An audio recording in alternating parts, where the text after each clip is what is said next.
Monkeys and female monkeys, welcome to another video. It is time for another Lord Nuxanor lore dive. A lot of you have been asking me, please do more lore dives. We need you to consume more lore. And to all of you, I say, it is what's happening today. So I wanted to do a deep dive into Sun Wukong, the stone monkey of Chinese legends, Journey to the West. So this one is by Mysteries of Mythology. There is a lot here. This is one of the most iconic Chinese folklores of all time. I know nothing about it aside from the fact that right now the Black Myth Wukong video game just came out and people on the internet are getting all crazy about it. I'm probably going to do some video covering the controversy or something because controversy lore counts as lore. And secondly, Sun Wukong is in fact the sole inspiration or the main inspiration for Son Goku, the monkey guy, another monkey-like feller, Simian Jimmy over there. So basically, Sun Wukong is super influential to so much of what we talk about today, and I know nothing about the original actual legend. So today we are jumping into the lore of the actual legend of Sun Wukong, and we will then rate it on the lore tier list, which is linked in the description of the video. On Bloodrunks' channel, he uploaded the lore tier list, and I'll put it there. All right, let's see what we got. In the enchanted lands of ancient China. Oh, yes, that is a good voice. In the swirling mists and rugged peaks of Mount Huaguo. Oh my god! Mount Huaguo? Bro! The Jade Palace was there! And so was Po! See, a lot of you don't know this, but Kung Fu Panda is in fact the first Chinese legend. The Fruit and Flowers Mountain sat a large rock. Ooh. Since the dawn of creation, the rock had absorbed the truth of heaven, the beauty of earth, the power of the sun, and the mystery of the moon. Wait, since the dawn of creation? This rock was here before the fucking planet? Then one day, the rock began to crack. And inside it, a dragon warrior, a panda. From within the rock emerged a magic stone egg. Okay. The stone egg hatched, monkey! And from within it emerged a stone monkey. Wait, hold up. I thought, okay, I knew Sun Wukong was obviously monkey-like. I didn't realize he was the actual chosen one, like, of God. Whoever created the universe started with Sun Wukong and went forward. Okay, that's interesting. I'm excited. Stone monkey Dwayne the Rock Wukong. Get out of here. Monkey was destined to become a legendary figure. As he took his first leaps on the rugged peaks of Huaguo Mountain, he bowed to all four cardinal directions. Then, bursting with magic, his eyes shot golden beams that pierced the clouds, reaching all the way into the kingdom of heaven. Bro's laser eyes reach heaven? Wait, a lot of people in chat are telling me that this guy could beat Goku and Superman. I don't know, bro. We'll see. But goddamn, this monkey embraced divinity and rejected humanity. Well, unironically, bro is busted, but also, I'm very excited to see why this is a story that was so pivotal to so many people, that so much history and stories are told, inspired directly by Sun Wukong. He's directly the inspiration for the third Hokage summoning jutsu too. He fought Buddha? What? All right, let's keep grinding. Let's go. Lore dive. Startled by this mysterious light, the Jade Emperor, the supreme ruler of the heavens, summoned Thousand-Mile Eye and wind-accompanying ear. Hold on! He laserized into heaven, pissed off God, and God summoned these guys! Two deities renowned for their keen sight and hearing. I figured. To investigate the source of the light. The gods descended to the lush valleys of Huaguo Mountain. They observed the newly born monkey, which was larger than other monkeys, shooting golden light from its eyes. I love it. They look at this newborn monkey, and they're like, it's slightly larger than other monkeys. Also laser eyes going into heaven. Reporting back to the Jade Emperor, they conveyed news of the monkey born from a magical stone. This is all AI art, right? The Jade Emperor, hearing that it was just a monkey, dismissed the event from his attention. The stone monkey. Bro, there's a monkey shooting lasers into heaven, and the Emperor's just like, yeah, it's just a monkey. That's racism, ladies and gentlemen. Racism at its finest. He grew up amongst the other monkeys on the island, enjoying the fruits and flowers of the island. All right. One day, Standing on a cliff, the monkeys challenged each other to jump through a waterfall to see what was behind it. They agreed that the monkey who was brave enough would be their king. Wait, so when does this take place in, like, history? Does this take place before humanity was around? Like, the monkeys are all talking about where they're gonna be, who's gonna be the most important and shit? Bro, but I love how... I knew that Sun Wukong was an inspiration for Goku. I didn't realize that the Emperor, this Jade Emperor God guy that was like, it's just a monkey, is the inspiration for Frieza! No! Oh my god. Okay, alright. Chinese mythology, they're just built different. Without hesitation, the stone monkey leaped off the cliff and into the waterfall. On the other side of the chasm before him was a great iron bridge. Across the bridge stood a magnificent great palace, which he claimed for his tribe, calling it the Water Curtain Cave. Based? This is why I don't believe in building your own palaces if you could simply claim palaces. That's right, ladies and gentlemen. It became a sanctuary for his followers, a place of laughter and safety. From that day, he was known as the Monkey King. That's why he calls him the Monkey King. I like that. But as the Monkey King looked at the people... Because he was king of monkeys. Not just because he was, like, awesome and a monkey, but because he was a king of monkeys. Monkey elections go hard. Dude, monkey elections are crazy. Dude, this AI art is actually sending me tripping. Like, when I look at these people in the background, I just call them people. Like, they're half monkey, half people. Like, are we in, like, some weird state of evolution? Peaceful lives of his fellow monkeys. Bro, I want to see Trump and Kamala Harris jumping through a waterfall. I'm just saying, I want to see Trump and Kamala Harris jumping through a waterfall. Whoever claims the next palace felt a stir of unease. His heart wanted something more, a desire to overcome the bounds of mortality. He wanted to become immortal. One of his advisors told him that Buddhas, sages, and dragons had learned the Dragon Warrior secret of immortality. This longing to discover these secrets led him on a new quest, a quest that would take him beyond the mountains to new lands and adventures.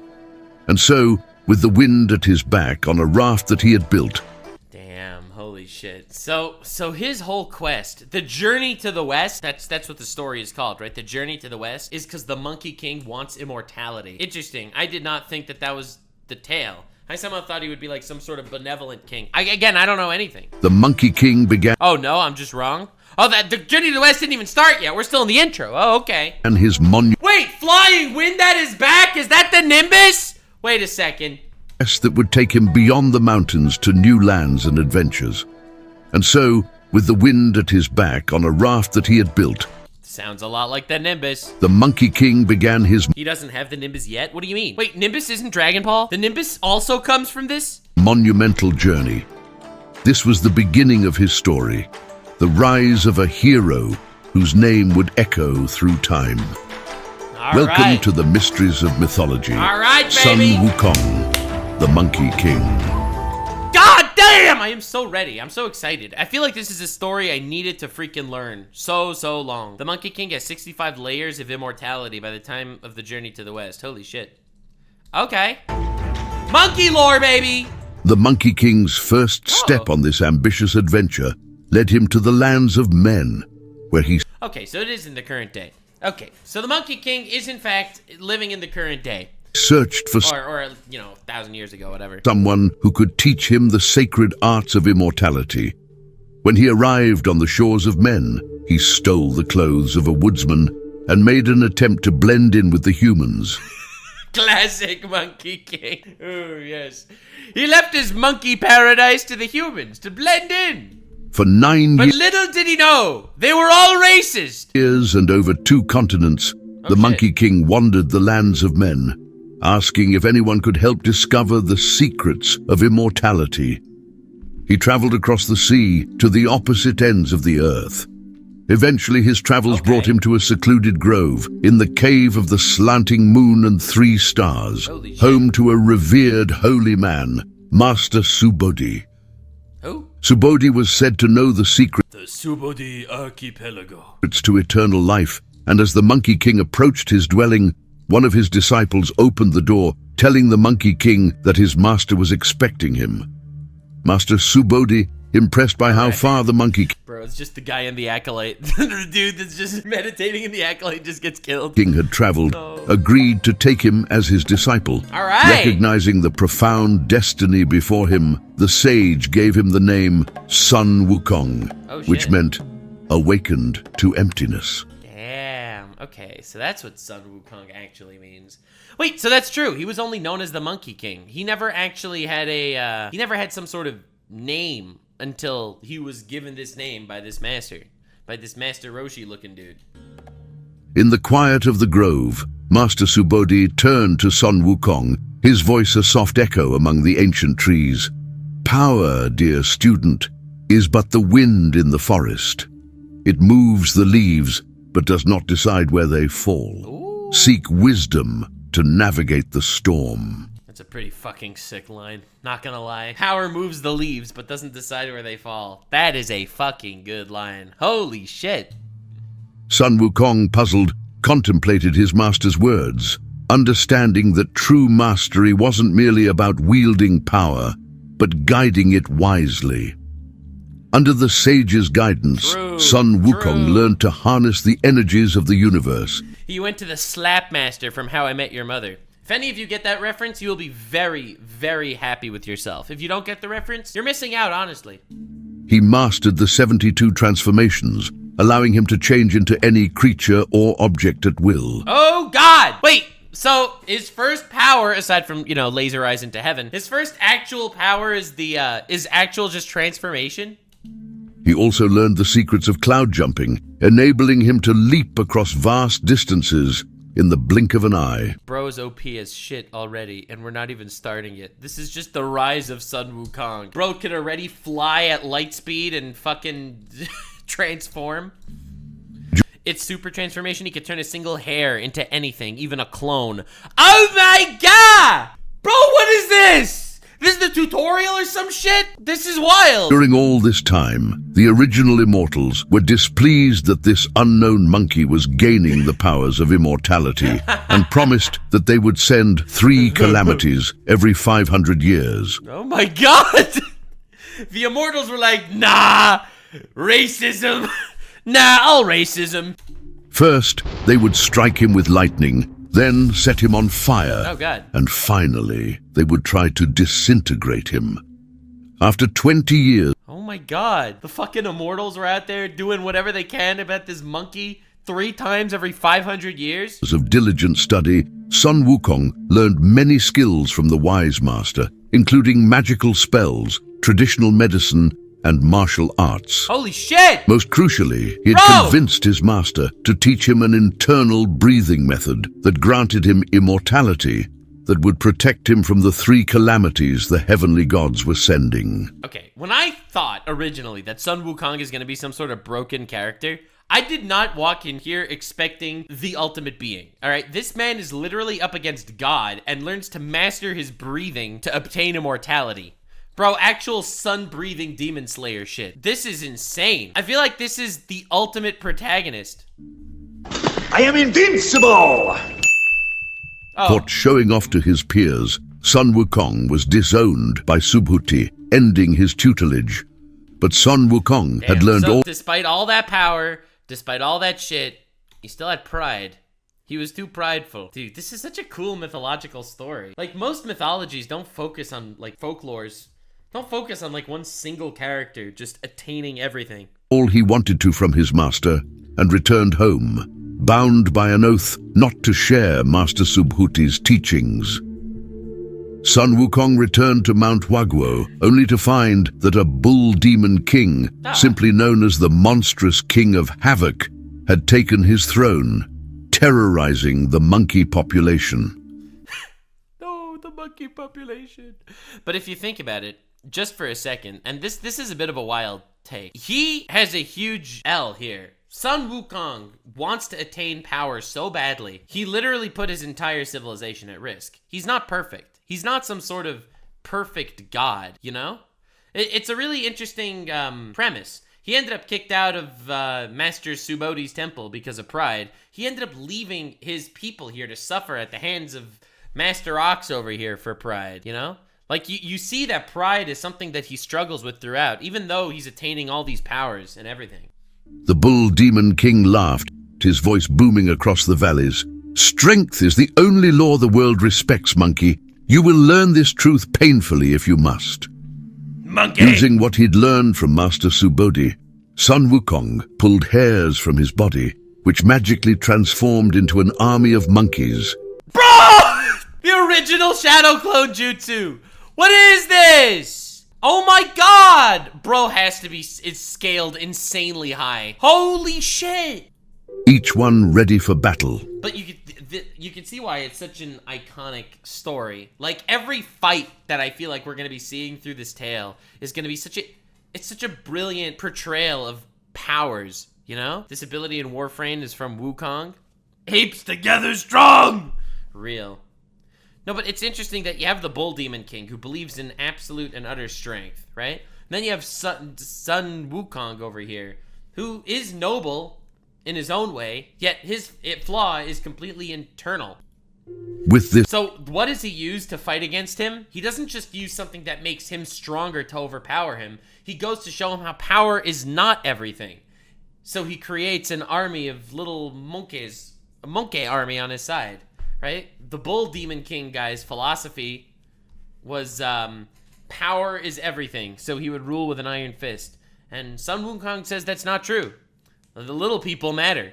And he fucking swarms him with an army of little fucking monkeys. This magical army, he defeated the Bull Demon King and took back his rightful place as the leader of Mount Huaguo. After the battle, Sun Wukong wanted to ensure his kingdom's safety. All right. He taught all the monkeys how to fight and gave them weapons made in the workshops of his allies. Yeah! This strengthened his kingdom and prepared it for any future challenges. Made a fucking army. Oh my god. However, Sun Wukong needed a personal weapon.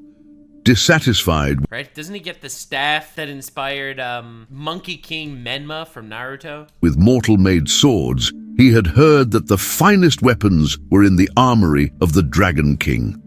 So he journeyed Makes to sense. the depths of the Eastern Sea The Dragon Warrior! to seek an audience with the Dragon King Aoguang. After some tea with the Dragon King, This is such a fucking crazy story! The fantasy is so good! Oh my god! He goes and, oh, bro. Sun Wukong The Dragon King has tea with him. Like, look at how awesome this story is. explained the Like, it's so mystical. I can see why it transcended time. purpose of his visit and was welcomed into the dragon's treasure trove That's nice. and vast armory. None of the I see fire into the mountain below. Then it's just the dragon making his tea. formidable weapons the Dragon King offered satisfied him. Ooh. They were too light, like children's toys. But as he was about to give up, Sun Wukong spotted a pillar of black iron. Oh my god. It was 20 feet in height. Oh my god, bro! No! This isn't just a power pole. Bro's like, yes, I'll take the pillar to your house.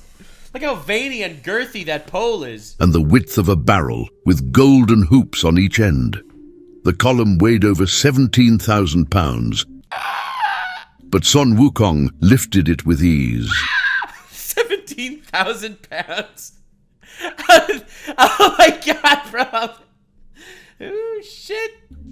Dude, and everyone's getting this game into drama for no representation when the main character is literally a monkey god fighting against humans. When humans are looking down at him as a lesser species. Like, and people are really hating on this for not having enough representation. Holy shit. This weapon, initially overwhelming in its weight, magically adjusted to his preferred size.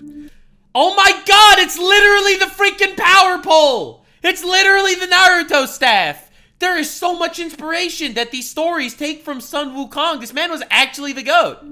The pillar could change size at Sun Wukong's command. Bro actually just takes the house beam. It's like you go to Rome and some guy by the Roman gift shop is like, oh hey, you could take anything you want. And you're like, oh sure, I'll take that pillar. From towering like a mountain to the fineness of a needle that he could keep behind his ear. Damn. So the pillar was given the name Ruyi Jingu Bang. That's exactly the name I would give it to. So that's a nice coincidence. However, However, if you look at Black Myth Wukong, I want the trailer. Like, you see he has it, like, as a little needle behind his ear, right? Isn't that, like, the whole... I see fire! Oh, God, it looks so good! Oh, my God, I'm gonna play the hell out of this game!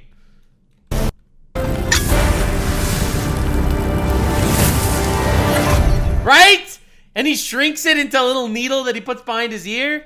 God damn. Otherwise known as the compliant golden hooped rod. Oh. In The compliant golden hoop rod. It was submissive and breedable. Intimidated by Sun Wukong, the Dragon King and his brothers offered the Monkey King a suit of golden armor, asking him to leave their domain now that he had these gifts. They invite him for a weapon, and then he accidentally takes a pillar of the house, and they're like, yes, that's a 7.7-ton staff. We would like you to leave now, please. Armed with his magical staff and his celestial skills, Sun Wukong returned to his kingdom on Flower Fruit Mountain, now more a deity than a mere monkey. But in the stillness He is no longer a mere monkey. of his home, his thoughts wandered to the heavens, a realm of gods and immortals where he believed his destiny awaited. Little did he know his mischievous nature and boundless spirit would soon lead him to celestial battles and confrontations with the mighty powers above. Just a monkey. And through training and shit, he actually ends up fighting gods. Like the Demon King, the Dragon King. Like these guys were already so beneath him. He is looking at a complete other plane.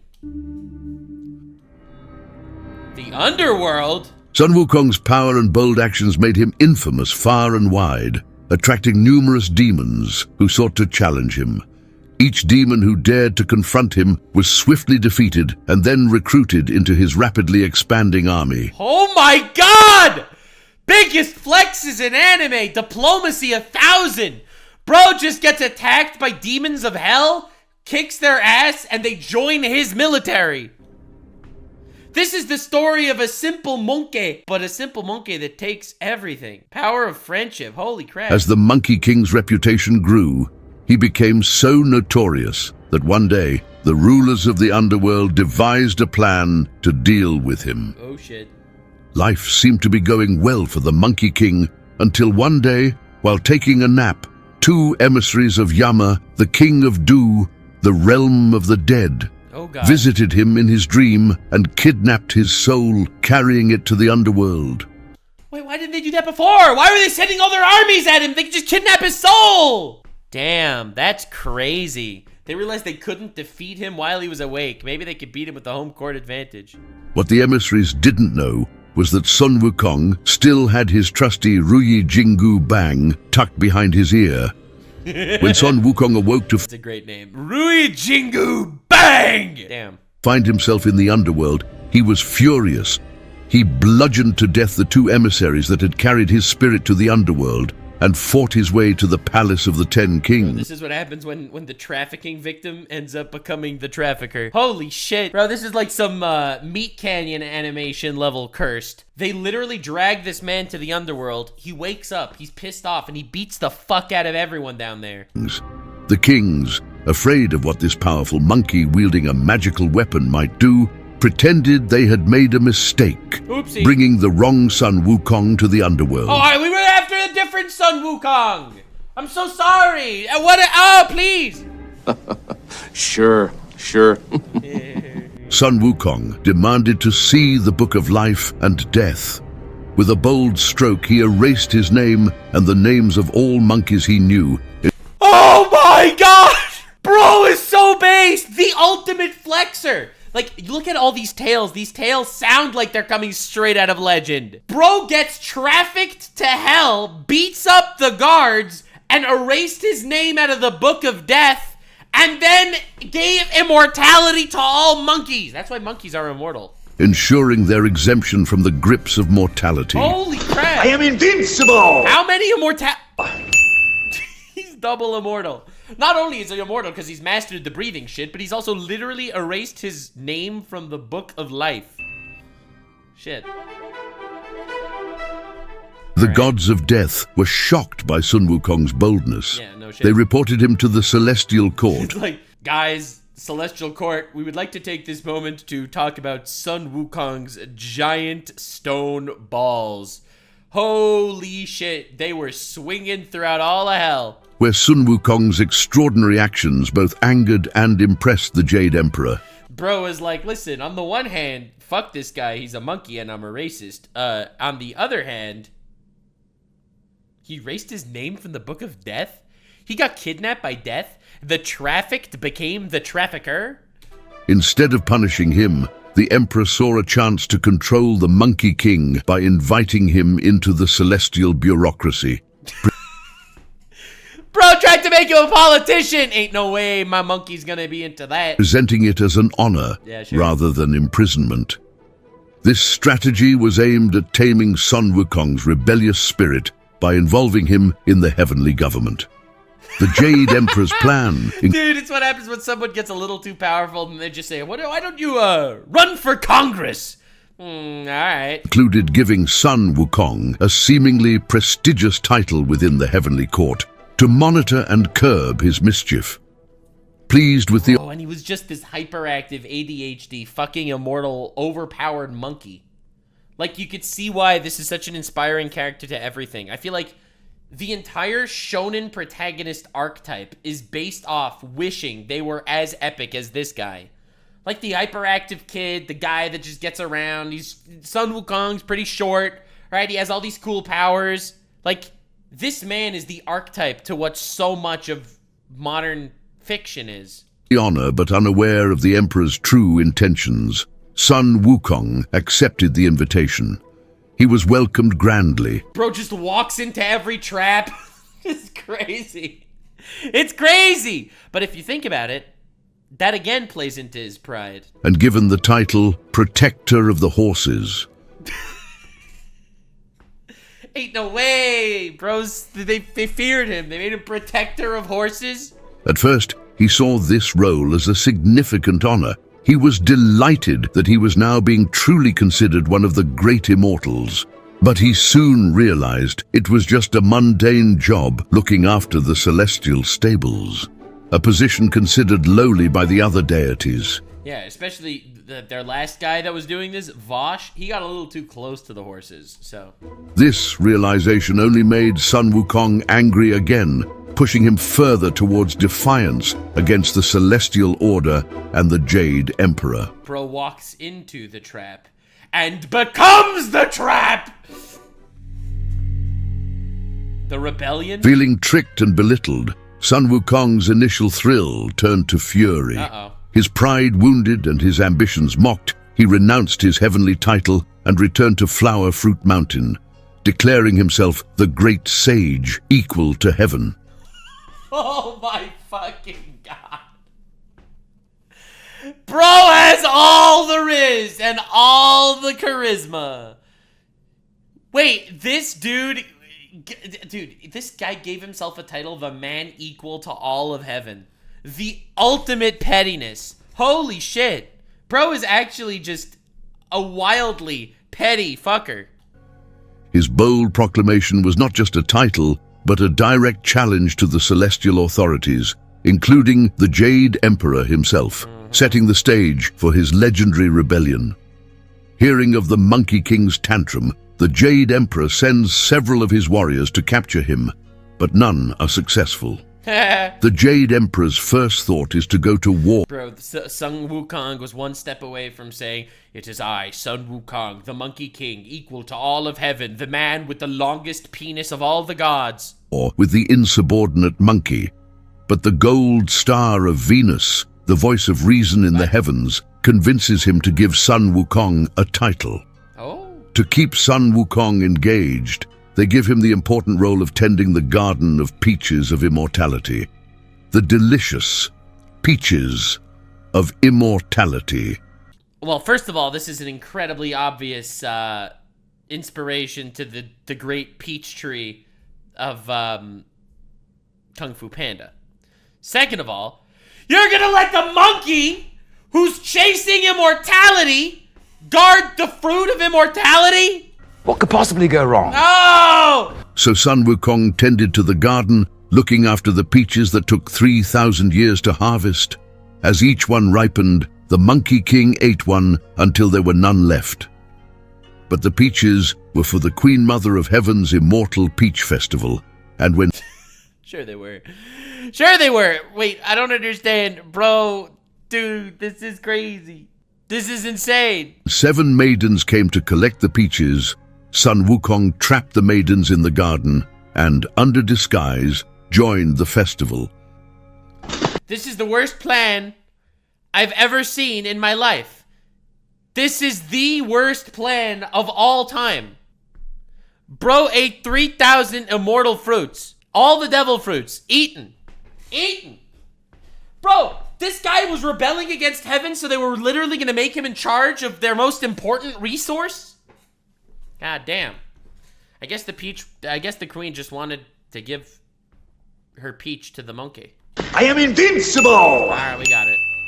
There, Sun Wukong found the immortals drinking the nectar of immortality. And you probably guessed by now. Yeah, alright. Sun Wukong drank most of the wine and stole the rest. I am invincible! Oh my god, bro, this is insane! How is he stacking immortality? Now thoroughly drunk and immortal, Sun Wukong Bro, before he was immortal, now he's thoroughly immortal. unknowingly finds himself in Lao Tzu's garden. There, he enters the sage's home but is unable to find him, but he does find several gourds of pills of immortality. I am invincible! Oh To my escape God. the consequences of his actions, Sun Wukong flees back to the Flower Fruit Mountain. Furious at his audacity, the Jade Emperor The Jade Emperor. So this Jade Emperor guy, let me get this straight. This Jade Emperor guy is, he invites him here to keep an eye on him. He ends up eating all the fucking immortal shit to make him more immortal, and then he fucks off. Oh my god. Monkey D. Luffy? Oh my god. There's no way that's an inspiration from this too. summoned an army of celestial warriors to capture Sun Wukong. However, armed with his magical staff and his newly acquired powers, Sun Wukong was a formidable opponent. Oh shit. He fought with such ferocity and cunning that the heavenly army was repeatedly defeated, each attempt only increasing his legend and cementing his status as a hero, defying the cosmos for respect and recognition. Shit, dude. He goes in, he eats the Jade Emperor out of his own house, and every single time they send the fucking military, the celestial military, to beat him. Every single time he pushes them back, and every single time it makes him even more famous. Due to the actions of others, he only gains infamy among the celestial stars. That's crazy. It's like order and chaos. The more order there is, the more chaos there is. Like it's a balance. He has become the absolute counter authority of this universe. The Celestials, the ones that thought that they were truly the ones in power, they are only increasing the infamy of Sun Wukong. As Sun Wukong's defiance reached the heavens, the celestial court was at a loss. What the fuck do you do about this guy? In their search for a solution, the goddess of mercy, Guan Yin, suggested they summon Erlang Shen, a powerful and somewhat unpredictable deity. Oh my god! Is it Sparky Boom Man? Known for not strictly adhering to the Jade Emperor's commands. Heeding the Bro, I am gonna make a reference right now that your mind will shudder. Are you ready? Just like the fucking Heavenly Rebellion, these people of order, those guys send down army and army, warrior after warrior to face the Monkey King, but only give him more and more power, a more and more formidable force, a bigger name. So too, all the fucking gaming journalists, that are crawling out of the woodwork to bash on Black Myth Wukong, the new game that came out for not being diverse enough and other insensitive shit, are doing nothing but increasing the valor of the monkey. They are giving this game more immortality, more renown, more respect. Did you know that Black Myth Wukong just released and is the all-time highest playing game of all time on Steam's live feed? It's bigger than Elden Ring on release. By like double! You know why? Because all the game journalists that kept calling it sexist and shit like that, yeah, they all fucking drove this and pile drove it to an absolute high. Oh my lord. We are literally witnessing this story in real time. All those idiots promoting it are doing exactly what these gods did by making this guy more immortal. I cannot believe it. Call.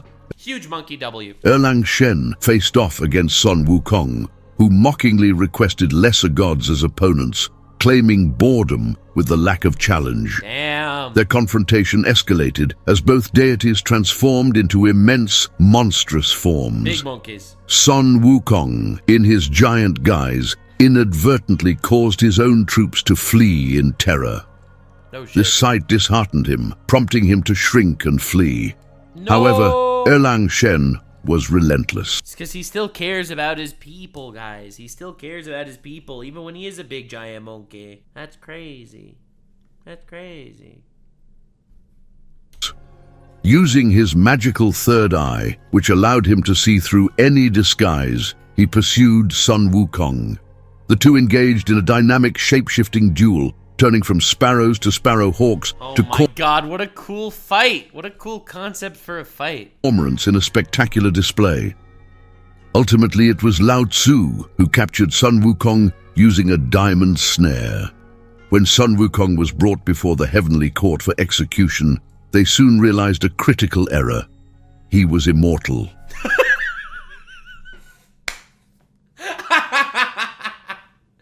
And when the game journalists finally managed to get the Black Myth Wukong to respond to the allegations, they forgot one thing. The consumers don't actually give a fuck about the gaming journalists. And no attempt to harm him could succeed. The Jade Emperor was at his wit's end, unable to find a way to eliminate Sun Wukong. Lao Tzu, a wise and revered sage, proposed a solution.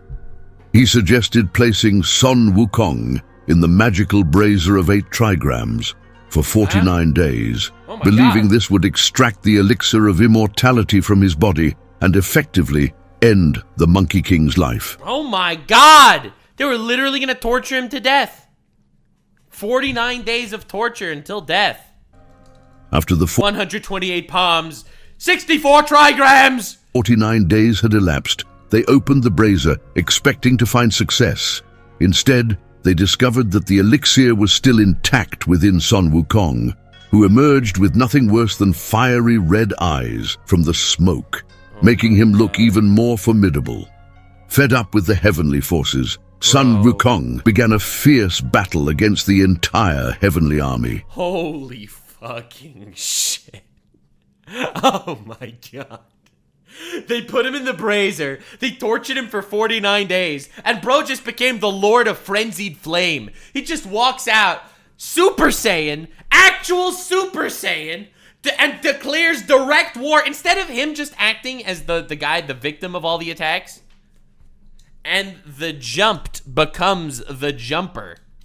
With the Jade Emperor's strategies exhausted, he was forced to invoke his last and most powerful option, the Buddha himself. Oh shit. Don't mess with Buddha. Yeah, okay.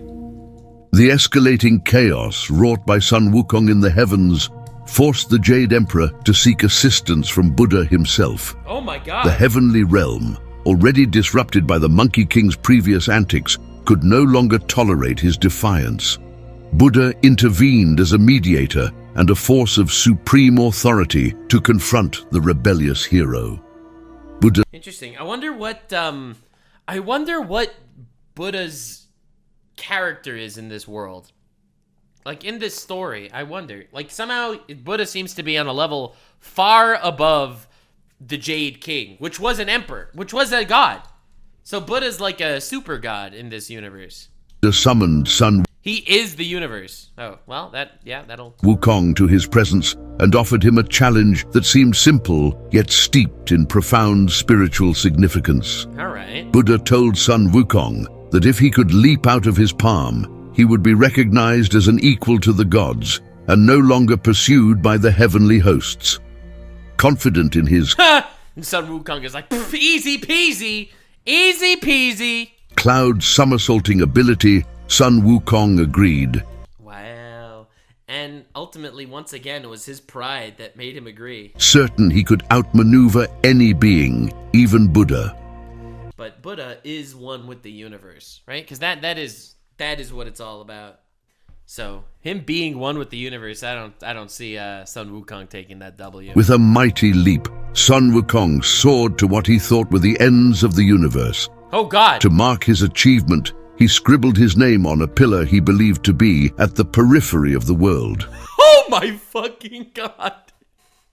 Bro jumped to the periphery of the universe, marked his name, And urinated but all of the universe is Buddha, right? Buddha is one with everything. on That is classic Buddhism. it for extra relish. Oh, nice. However, the Buddha calmly explained, "O foolish monkey, you never left the palm of my hand. I am one with everything, and thus you could not possibly leave my grasp." Bro pranked the fuck out of him. Pranked. What a fucking Chad. He literally just fell for like the oldest trick in the book. True to his words, on one of Buddha's fingers was faintly visible the graffiti left by Sun Wukong, Holy accompanied by shit. a subtle scent of monkey's mischief. Oh my God! That is one of the biggest flexes of all time. The illusion of separation, baby. The illusion of separation. This is why you never make a deal with a god, or like, you know, never do like one of those. So some guy with some sort of motive here. Ain't no way, ain't no way. You see, Buddha is a reference to the IRS and how you will always be in the palm of the hand of the IRS. Realizing he had been bested and outmatched, not by brute force, but by superior wisdom, Sun Wukong tried to escape. But Buddha's hands closed around the Monkey King in all directions and slowly turned into a mountain. Holy shit. Literally in the palm of his hand. It is kind of iconic that that it is his pride that does him in, right? Because at some point, he started really believing in himself, right? At some point, the Monkey King just purely and utterly believed in himself. He was able to fight the whole Celestial Army and push them back. He believed that he truly was invincible and undefeatable. So when he gets this challenge from Buddha, he had so much faith in himself that that he was sure he would be able to get away with it. And he was just outmatched.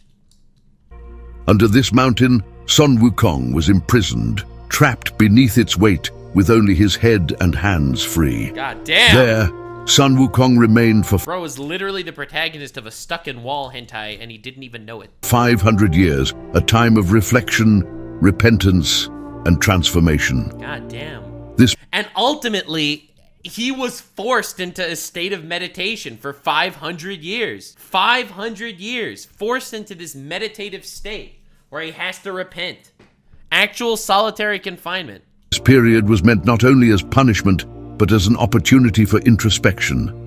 In the silence and solitude beneath the mountain, Sun Wukong was forced to confront his own pride and recklessness. Yes!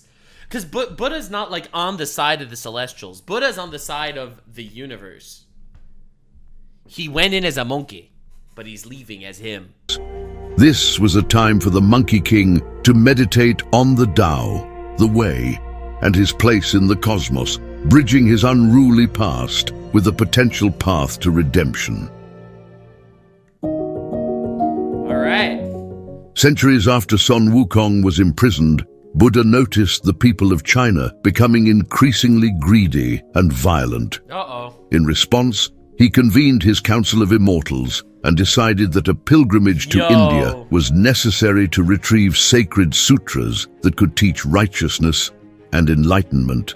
And that's the journey to the West. That's the journey to the West. The compassionate goddess Guan Yin volunteered to find a worthy champion for this perilous journey. And the Buddha was like, "No, babe! I got just the guy." Guan Yin traveled to Chang'an and appeared to Emperor Taizong, instructing him to choose a monk for the mission. The monk Tang Sanzang, believed to be a reincarnation of the Buddha's disciple, Golden Cicada, was selected and given the name Tripitaka. Bro, Taku was tripping. The next day, with imperial credentials in hand, Tripitaka set out on his journey, accompanied by 2 attendants and riding a magnificent white horse. Ooh. Their journey took a dire turn when a pitfall led them into the clutches of a cannibalistic demon king. It's not a Nux stream if there's no cannibalism. The attendants were devoured, but Tripitaka was spared for later, his enlightened mind believed to grant immortality if consumed.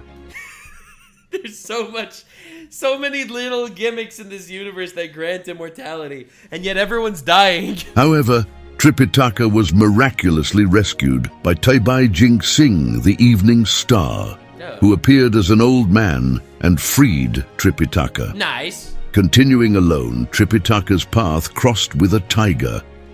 Just as he braced for death, a hunter named Lu Bojin drove the beast away. Bro, just every single time he's going up against some sort of impossible fucking monster, and some random other dude always steps out of the woodwork to save him, almost like he's being guided on this divine journey of his. God damn. And offered refuge. Upon departing, they stumbled upon the entrance to Five Elements Mountain, where Sun Wukong was imprisoned. Here, Sun Wukong declared that he'd been... People die for immortality in the myth. I mean, that makes a lot of sense. Like, this idea of literally dying for immortality, like, it's kind of ironic, right? Waiting for Tripitaka, whom Guan Yin had foretold would free him. Bro, that's the first damsel in distress, Tripitaka. True, Tripitaka of the plot armor. No, but it is ironic that he's on this divine journey and nothing, not even these giant tigers or these cannibal demons, are gonna stop him on his journey. I don't know, it's kind of inspiring in a way. It's almost like he has this divine path laid out for him. Tripitaka recited the words inscribed at the mountain's summit by Buddha, lifting the seal and freeing Sun Wukong, who swore They just undid his sealing jutsu. Oh my god. Loyalty to him. The duo's journey was fraught with challenges due to their differing natures. Tripitaka's calm demeanor clashed with Wukong's fiery spirit. Dude, I'm loving this! Bro, I am loving this. This is so awesome. To manage Sun Wukong's temper, Guan Yin gifted Tripitaka a magical headband that could be tightened to control Sun Wukong when reciting a sacred incantation. What? What? Okay, first of all, slavery question mark. Second of all, that's what the headband is? That it's a mind control band so that Sun Wukong, if he gets a little too unruly, they'll be able to control him? Yikes. I guess they didn't completely trust the guy. Inuyasha is also in the Monkey King, I guess. Holy crap. Their travels led them to Coiled Snake Mountain, where a monstrous white dragon And the irony is, this is 500 years after the legend of Sun Wukong, so he's obviously remembered, but he's remembered in myth. Probably think that, oh, Sun Wukong probably isn't actually that cool. Followed their horse. Wukong battled the dragon until Guan Yin intervened, revealing the dragon was meant to serve them. Ashamed, Classic. Classic! the dragon transformed into a white stallion to replace the horse he had eaten to continue their journey. Holy shit. They soon met an old man whose They met an old man! Look! Classic old man! daughter had been captured by a gluttonous pig-faced demon. Okay, never mind. This is probably not the old man. This is probably the gluttonous pig-faced demon. Wukong rescued the girl and subdued the demon, No shit. who introduced himself as Zhu Bajie. Okay, that's racist. Okay? All these guys have cool names, and the pig demon's name is Jew. No. Can we go back to the fucking slavery headband, please? He had been exiled from heaven for misconduct and was waiting to assist Tripitaka, as foretold by Oh, he was waiting to assist them. That's why he kidnapped a random girl. That makes sense. Guanyin. Based. Zhubajie then joined their quest. Further along, they encountered the Sand River Demon, Xiao Wujing. Bro, this is, I mean, obviously we're speedrunning this story, but, like, it's pretty awesome to think about all these different legendary tasks and insurmountable obstacles that they have to overcome on this journey to the west. All these creatures that they have to face, all these divine battles before them. This is Sun Wukong actually managing to attain some sort of inner peace. Previous Sun Wukong, ain't no way he was going to do anything. Who also joined them after Guanyin revealed his true purpose. With their group now complete, they faced Bro, this is just the ancient Avengers. This is just actual Avengers assembled. numerous adversaries and internal conflicts, but grew stronger and more enlightened with each challenge. Goku, Skrillex, Yamcha. They've all come together. After 14 years, they reached Vulture Peak in India, where Buddha presented them with blank sutras as a test of sincerity. Recognizing their true commitment, Buddha then granted them the actual sacred texts. The journey back to China was swift, and upon delivering the sutras to Emperor Taizong, they were honored before being whisked back to Buddha's presence. All right. There they received divine gifts for their service. Tang Sanzang achieved Buddhahood. Zhubajie became the cleaner of altars. Sha Wujing was elevated to a golden arhat. Oh, I would love to be a golden arhat. White dragon horse was transformed into a celestial dragon. Ooh, that's an upgrade. Together they took their places in heaven, concluding their legendary journey to the west. That's pretty awesome. So that is the ultimate journey. That is the legendary journey to the west. Many flexes skipped. Yeah, obviously, we're getting a lore dive. This isn't every single thing that ever happened. As Sun Wukong stood upon the peaks of Flower Fruit Mountain once again. Oh my god, after 500 years, after learning his lesson, fight a heavenly rebellion, trapped for 500 years in a mountain, controlled for this glorious journey. This is when he can finally return home. His journey from mischievous imp to enlightened protector. It's pretty fucking awesome.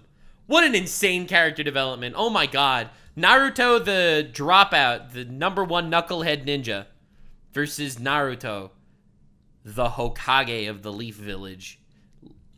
Was complete. He gazed out over the lands that had once known his wild antics. Bro. And he's looking at it through different eyes. God, this is such a crazy coming-of-age story! I see why this is such a revered story and why it's so inspirational. You mean Boruto's dad? Oh, true, yeah, Boruto's dad. Now, they would witness his wisdom. With the serenity of a sage, he assumed his place among the clouds. Sage mode! A beacon of balance between earthly whims and heavenly peace. Damn. In his heart, Sun Wukong carried the eternal truths he had learned. That wisdom comes from seeking understanding beyond oneself. That power should be wielded for good. And that redemption is accessible to all souls, willing to walk the path of enlightenment. That is such a fucking good moral to the story. That's such a good moral to the story. Everyone has their own issues, okay? Maybe you're a mischievous monkey. Maybe you're ADHD out the wazoo. Maybe you fucking have issues in one way or another way. But enlightenment and redemption, these are paths that are acceptable to literally everyone. You walk the path of enlightenment. You walk the path of being a good fucking guy. And you can be a good fucking guy. That's such a, great moral to this story. As he watched... Ultimately, what he did was overcome pride. 500 years is what it took in the mountain for him to overcome his pride. Damn, that's awesome. Over his fellow creatures, the Monkey King's legend continued to inspire a timeless story of transformation and the infinite potential of the spirit. It really did. All the stories and tales and characters that were inspired by this one story. And so, with the mountain his throne and the sky his domain, Sun Wukong, now a Buddha, watched and guided his legacy a testament to the journey every heart undertakes. God A damn! journey of challenge, change, and ultimate triumph. That is every single person, every single human being or monkey has this challenge. This idea that guys, you are gonna overcome. Okay, or not. Or you'll fail and flounder in misery. But you could actually fucking make something of yourself. You're gonna have trials, you're gonna have tribulations and shit. But be like this monkey, goddammit. Frick, what a good story. What an awesome lore. Cool as shit lore. Sun Wukong, the Monkey King from the seminal 16th century Chinese novel Bro, Journey to the West I can't believe it was written in the 1500s. Actual iconic shit. by Wu Cheng-en, embodies the journey from mischievous rebel to enlightened sage. They just like me. I didn't get to enlightened sage yet. I'm somewhere in the middle, I suppose. I in some ways I've become more mischievous of a rebel than before. So I don't know if I'm going the right direction or not. But we're trying out here. Reflecting the human quest for spiritual growth. Damn. Sun Wukong acquires supernatural abilities through Taoist practices, symbolizing the transformation achievable through discipline and wisdom. True. His defiance of celestial authority highlights themes of autonomy and the struggle against destiny, resonating deeply in Chinese culture as a representation of intelligence, bravery, and righteousness. Brother.